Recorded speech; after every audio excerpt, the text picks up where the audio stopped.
Now I want to give you some insights about the recent trend in prelims. जब मैंने prelims दिया, मैंने आपको बताया कि मैंने टेस्ट सीरीज वगैरह प्री और मेंस के बीच में ज्वाइन की जब रिजल्ट आ गया प्री का, because I was not confident.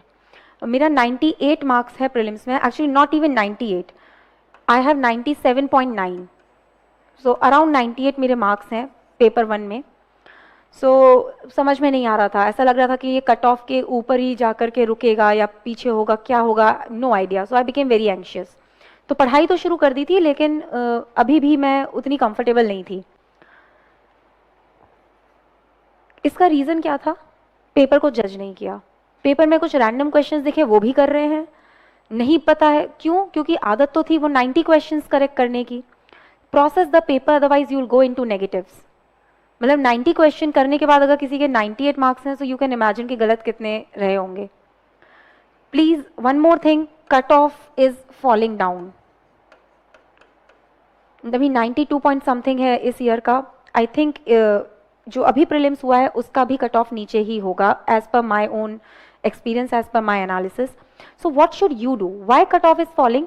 आप देखो, अनकन्वेंशनल क्वेश्चन आ रहे हैं जो एकदम से ऐसा लगता है आर दे आर्बिट्ररी और व्हाट. एक प्रेशर कुकर वाला कोई क्वेश्चन ही मैंने देखा था, वो तो ऐसा थर्मोडाइनेमिक्स पढ़ करके कोई आया हो तो ठीक है, अब जिसका साइंस बैकग्राउंड नहीं है it will be even more difficult.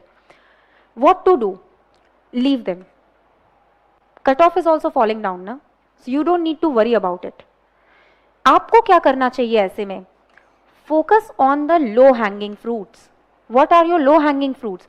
जो आपकी स्टैंडर्ड बुक्स से आती हैं, जो कुछ भी स्टैंडर्ड बुक्स से निकल करके आ रहा है उस पर आप फोकस रखिए ना. वो तो कम से कम बनेगा आपको एग्जाम में जाकर के.